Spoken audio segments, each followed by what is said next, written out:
नमस्कार दोस्तों, आप देख रहे हैं टेरिबल टेल्स मेरे यानी वंश कुमार के साथ। तो आज की कहानी का नाम है रास्ते का भूत।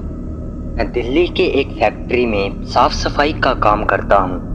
मेरा घर फैक्ट्री से 5 किलोमीटर की दूरी पर है। मेरे पास एक साइकिल है जिससे मैं अपने घर से फैक्ट्री और फैक्ट्री से घर आता जाता हूँ। एक दिन जब मैं फैक्ट्री से घर आ रहा था तो रास्ते में मुझे एक लड़की दिखाई दी और वह मुझे घूर घूर के देख रही थी।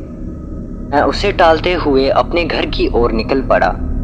दूसरे दिन फिर वही लड़की मुझे उसी जगह पर दिखाई दी और वह मुझे फिर से घूरने लगी।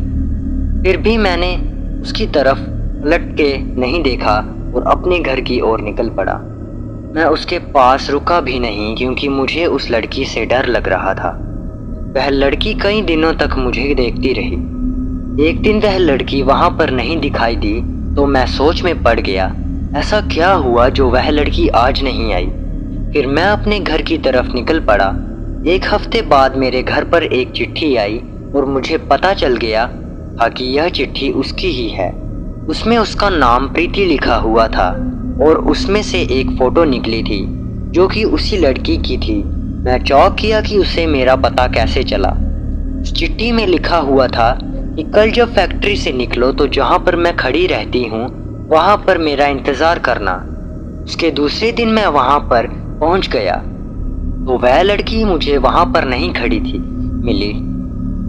मैंने काफी इंतजार किया, फिर मैं अपने घर की तरफ चल दिया और तभी मुझे याद आया कि उस चिट्ठी जो उसने भेजी थी उसमें उसका पता तो होगा ही।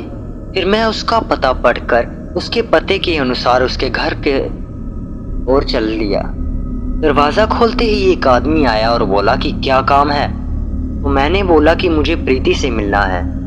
तो उस आदमी ने बोला कि मैं उसका पिताजी हूँ और प्रीति को मरे हुए 2 महीने हो चुके हैं। मेरे हाथ पांव यह सुनते ही कांपने लगे थे और मेरे रोंगटे भी खड़े हो गए थे कि वे लड़की जो मुझे रास्ते में मिली थी और जिसने मुझे चिट्ठी भेजी थी वह कौन होगी। मुझे लगा कि वह उसकी आत्मा होगी। तभी प्रीति के पापा ने मुझे दिखाया कि देख लो उसकी तस्वीर पर माला पड़ी हुई है। तभी मैं भागकर अपने घर पहुंच गया।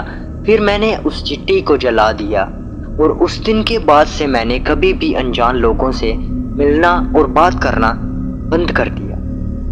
इस कहानी से हमें सीखने को मिलता है कि भूत प्रेत और आत्मा आपके साथ बहुत ही बढ़िया छल कर सकते हैं। तो ऐसी ही वीडियोस को सुनने के लिए हमारे वीडियो को लाइक करें, चैनल को सब्सक्राइब करें और कमेंट ज़रूर करें।